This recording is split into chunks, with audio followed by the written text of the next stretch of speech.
Hello everyone, आज है 20 नवंबर और आज इस वीडियो में हम बात करने जा रहे हैं रिलायंस इंडस्ट्रीज के बारे में। देखिए, रिलायंस इंडस्ट्रीज के शेयर में आज अगेन एक भयंकर गिरावट है और शेयर 1900 रुपए से भी नीचे टूट चुका है। वीडियो में हम बातचीत करेंगे कि रिलायंस इंडस्ट्रीज के शेयर में खरीदारी करने का क्या ये सही मौका है कि नहीं, और जिन्होंने खरीदारी की है उनको अब यहाँ से क्या करना चाहिए। तो वीडियो को मैं शुरू करूं उससे पहले अगर आपने अभी तक चैनल को सब्सक्राइब नहीं किया है तो प्लीज अभी इसे सब्सक्राइब कर लीजिए, क्योंकि आगे भी बहुत सारे वीडियोस हैं जो आपको काफी ज्यादा हेल्प करेंगे। तो चलिए शुरू करते हैं। तो रिलायंस इंडस्ट्रीज 1900 रुपए से भी कम प्राइस पर पहुंच चुका है और आज 4.25% की एक भयंकर गिरावट हम यहाँ पर देख रहे हैं। पिछले एक महीने से ही ये गिरावट चली आ रही है। अगर हम देखें तो पिछले एक महीने में रिलायंस इंडस्ट्रीज का जो शेयर है उसमें 12% की हम गिरावट देख रहे हैं। 2155 रुपए तक का हाई था, गिरावट आई। देखिए, इससे पहले भी गिरावट आई थी, 1850 रुपए तक शायद टूट गया था, लेकिन दोबारा से एक बढ़िया रैली आई जो इसको 2100 रुपए तक लेके गई। अब फिर से एक गिरावट दूसरी हावी हो रही है इसके ऊपर, लेकिन काफी चांसेस है कि दोबारा यहाँ से बाउंस बैक ये शेयर आराम से कर जाएगा। पिछले एक साल में अगर हम देखें तो एक साल में इसमें 22 से 23% का ग्रोथ हम देख चुके हैं। हालांकि कोरोना काल में 880 रुपए तक ये शेयर टूट गया था, लेकिन उसके बाद रिलायंस जियो में एक के बाद एक बड़ा इन्वेस्टमेंट आता चला गया, जिसमें फेसबुक सबसे बड़ा नाम था। फेसबुक के साथ इनकी डील हुई और कई सारी कंपनियों के साथ इनकी डील हुई। इनकी गूगल के साथ डील हुई, गूगल के साथ मिलकर स्मार्टफोन बनाने को लेकर इन्होंने अनाउंसमेंट की। 5G टेक्नोलॉजी इन्होंने बिल्ड कर ली है, ऐसी उन्होंने अनाउंसमेंट की और शेयर ऊपर ही ऊपर उठता चल गया और 2323 रुपए तक का हाई बना दिया। लेकिन उसके बाद अगर हम देखें तो कहीं ना कहीं शेयर थोड़ा सा फिसलता हुआ हमें जरूर देखने को मिल रहा है। लार्ज कैप शेयर है ये, 12,34,000 करोड़ से भी ज्यादा का इसका मार्केट कैप है। लार्ज कैप शेयर है ये और इंडिया के अगर हम देखें जाए तो सबसे बड़ा मार्केट कैप रखने वाली कंपनी है ये। एनएससी में अगर आज हम देखें तो 2,65,00,000 से भी ज्यादा का इसका वॉल्यूम ट्रेड है। बहुत बड़ी क्वांटिटीज में आज यहाँ पर खरीदारी और बिकवाली हुई है। यहाँ पर शेयर होल्डिंग में देखें तो प्रमोटर और एफआईज कंटिन्यूअसली खरीदारी कर रहे हैं। 50% से भी ज्यादा की होल्डिंग प्रमोटर ओन करते हैं, 25% से भी ज्यादा की होल्डिंग एफआईज ओन करती है। 5.12% की होल्डिंग म्यूचुअल फंड के पास है। इंश्योरेंस कंपनी को 5.92% की होल्डिंग देखने को मिल रही है। 65% का डिविडेंड भी पे कर रहे हैं, मतलब पर शेयर आपको 6.5 रुपए मिल रहे हैं और इसी साल जुलाई महीने में इन्होंने ये डिविडेंड पे किया है। हालांकि इतनी बड़ी गिरावट आज क्यों आई है, पिछले कुछ दिनों से ये जो गिरावट है ये क्यों देखने को मिली है, उसका रीजन सिंपल है कि देखिए, फ्यूचर ग्रुप को जो इन्होंने अक्वायर किया है उसको लेकर कहीं ना कहीं अमेजोन के साथ इनकी एक भिड़ंत देखने को मिल रही है। आर पार की लड़ाई शुरू हो चुकी है रिलायंस में और अमेजोन के बीच में। और अमेजोन अगर हम देखें तो भैया, दुनिया की सबसे बड़ी कंपनी में से एक गिनी जाती है अमेजोन, और इनके जो मालिक है जेफ बेजोस, वो दुनिया के सबसे अमीर आदमी में उनका नाम है। तो डेफिनेटली जब इतनी बड़ी जायंट के साथ अगर आप टक्कर लेने जा रहे हो तो कहीं ना कहीं थोड़ा सा क्या कहते हैं कि प्रेशर जरूर देखने को मिल रहा है। और दूसरी बात ये कि जो इंडिया का सबसे बड़ा जो रिटेल बिजनेस है वो उसको अक्वायर करने को लेकर ये पूरी की पूरी मशक्कत चल रही है। अमेजोन डेफिनेटली चाहता है कि वो इंडिया का सबसे बड़ा रिटेल प्लेयर बना रहे, लेकिन रिलायंस की एंट्री से कहीं ना कहीं अमेजोन की दिक्कत खड़ी हो सकती है अगर रिलायंस फ्यूचर ग्रुप को अक्वायर कर लेता है तो अमेजोन नहीं चाहता कि रिलायंस फ्यूचर ग्रुप को अक्वायर करे और इतनी बड़ी डील वहां पर सक्सेसफुल हो जाए। हालांकि रिलायंस रिटेल की मैं बात करूं तो भैया, बहुत ही बढ़िया तरीके से यहाँ पर फंड रेजिंग हुई है।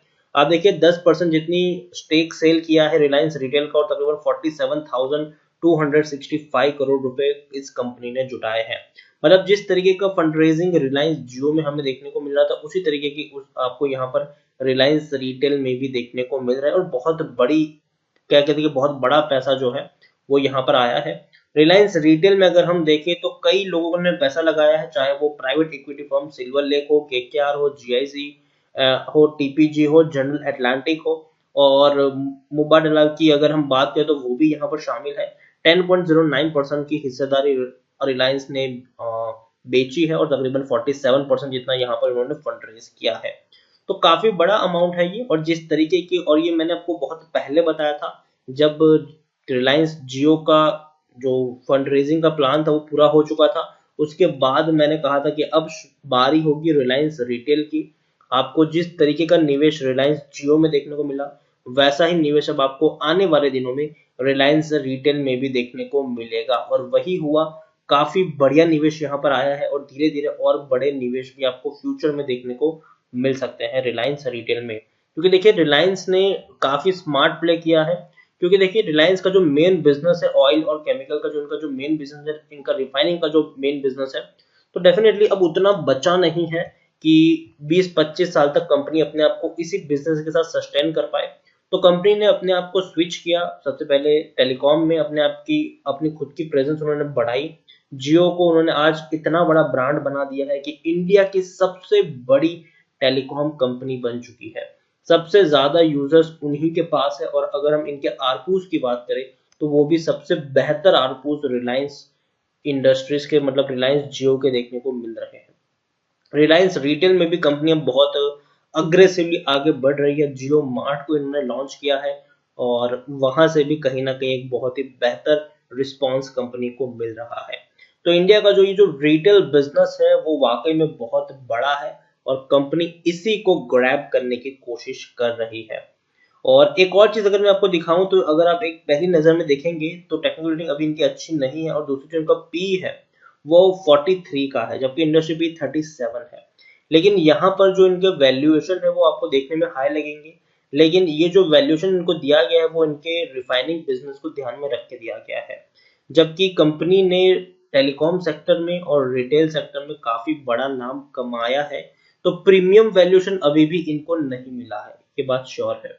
तो देखिए जिस दिन अगर हम कहते हैं कि कंपनी डीमर्ज होगी, रिलायंस जियो और रिलायंस रिटेल अगर डीमर्ज होगा, तो डेफिनेटली उनको प्रीमियम वैल्यूएशन मिलेगा, और शेयर एक बहुत ही बेहतरीन प्राइस पर ट्रेड करता हुआ आपको देखने को मिल जाएगा। और अगर आपके पास रिलायंस इंडस्ट्रीज के शेयर होंगे तो आपको ऑटोमेटिकली रिलायंस रिटेल और रिलायंस जियो के भी शेयर मिल ही जाएंगे वहां पर। तो ये एक चांस है आपके पास, बढ़िया चांस है यहाँ पर। और लॉन्ग टर्म पर्सपेक्टिव से अगर हम देखें तो मुझे लगता है कि रिलायंस इंडस्ट्रीज एक बेहतरीन पिक हो सकता है आने वाले दिनों में।